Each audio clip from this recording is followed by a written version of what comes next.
pentingnya kekuatan iman. Ingat, jangan sekali-kali menganggap kebaikan itu bikin sengsara. Ada sebagian orang mendapatkan bisikan setan dan sukses. Misalnya dia bisnis sukses, akhirnya bergabung dengan sebuah tempat kayak masjid begini, lalu dia bantu dan sebagainya. Setelah itu bisnisnya nyungsep. Setan berbisik, gara-gara ente urusan dengan ini makanya nyungsep. Itu setan yang membisikkan. Sama sebelum nikah lancar rezekinya, setelah menikah tak taunya nyungsep. Kata setan, gara-gara kau nikah istrimu itu adalah bawa naas, bawa sengsara, atau suami mulai ini. Dan memang orang sempit pikir itu seperti itu, sempit pikiran. Nah, coba kalau dia cerdas akan berpikir seperti ini. Orang bisnis sukses, lalu dia bergabung dengan masjid, bangun masjid dan sebagainya, sampai ada 3 masjid, 4 masjid dibangun. Tak tahu setelah itu dia jatuh. Dia orang cerdas yang paham hikam hari ini.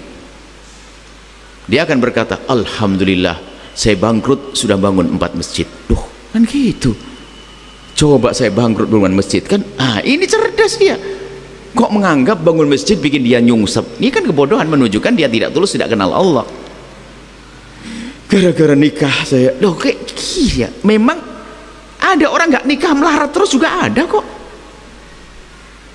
Ada orang nggak bangun masjid nyungsep juga ada. Nggak ada urusan dengan bangun masjid. Kenapa kok mau bisikan setan? Ada tidak? Orang bisnis pelit bangkrut, ada tidak? Ada. Nggak pernah jangan masjid, musola kecil aja nggak bantu, nyungsep dia.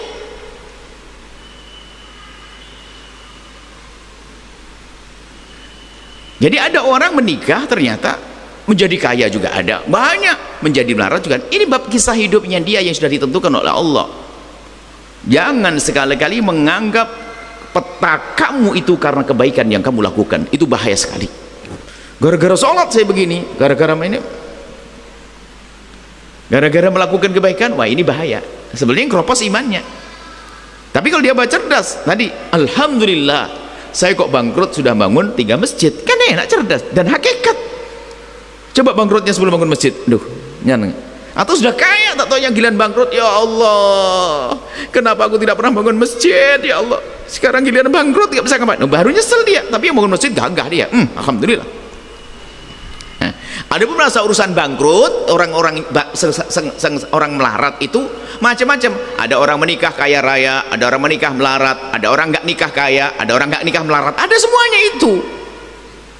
Makanya jangan tasya'um, jangan suka prasangka buruk kepada Allah, apalagi dihubungkan dengan ibadah, itu bahaya. Tanyakan, ada ndak orang bujang terus kaya? Ada ndak bujang terus melarat? Ada semuanya. Orang bujang tuh nggak kaya semuanya, ada melarat juga orang bujang. Kenapa dihubungkan dengan kebaikan? Menikah sudah punya anak lalu berpikir ini akan cerai. Kadang-kadang salah petunjuk. Ketemu dengan yang suka komat kami di barangkali, namamu siapa? Natuanmu apa? Ini kayak ini nggak cocok kau ini, harus dirubah ini. Rebo lagi sama salosol kliwon nggak ketemu.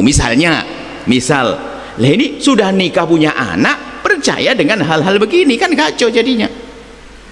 Saya rebu lagi. Nah ini akhirnya Pak, wah ini gara-gara kamu kampung ini nikah dengan kampung itu, ada sampai gitu.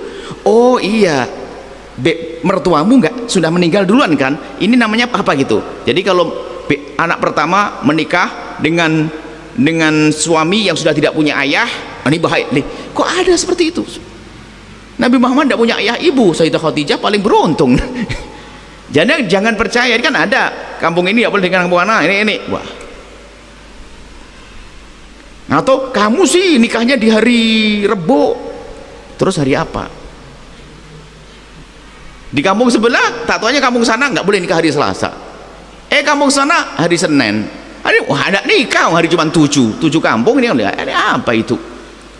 Nah ini ada, mohon maaf, biasanya dia salah berdiskusi berkomunikasi. Ada orang tasya'um, mengajari berprasangka buruk kepada Allah, urusan-urusan semacam itu.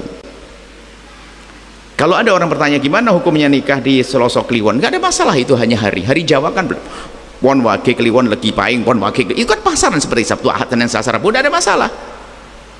Kenapa kok orang harus memilih hari Rabu? Kalau ada seorang tokoh milih hari Rabu, itu pas libur, nanti enak, bisa datang semuanya, bukan karena ada itu, nggak ada.